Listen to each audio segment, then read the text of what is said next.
नमस्कार, आपण पाहत आहात रॉयल महाराष्ट्र न्यूज। सत्य, निर्भीड, निष्पक्ष आणि विश्वासार्ह पत्रकारितेचा आवाज। महाराष्ट्राच्या कानाकोपऱ्यातील महत्त्वाच्या घडामोडी, बातम्या आणि जनतेच्या भावना थेट तुमच्या समोर।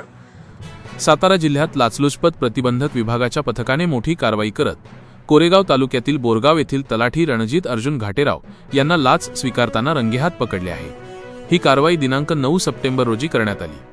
प्रकरण असे की तक्रारदाराच्या वडिलांच्या मृत्यूनंतर कोरेगाव तालुक्यातील टकले गावातील गट क्रमांक 100 मधील 90 गुंठे शेत जमिनीवर वारस नोंद झाली होती।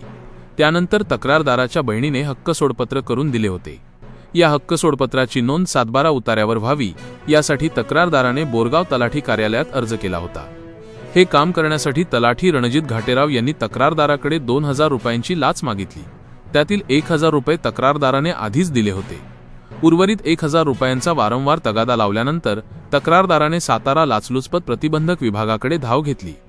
तक्रारीची खात्री करून विभागाच्या पथकाने 9 सप्टेंबर रोजी सापळा रचला। कारवाई दरम्यान तलाठी रणजित घाटेराव यांनी तक्रारदाराकडून उर्वरित 1000 रुपयांची लाच स्वीकारली आणि त्याच क्षणी पंचासमक्ष त्यांना रंगेहात पकडण्यात आले। या प्रकरणी रहिमतपूर पोलीस ठाण्यात गुन्हा दाखल करण्याची प्रक्रिया सुरू असून पुढील तपास सुरू आहे। रॉयल महाराष्ट्र न्यूज, सत्य, निर्भीड, निष्पक्ष, विश्वास, भविष्य।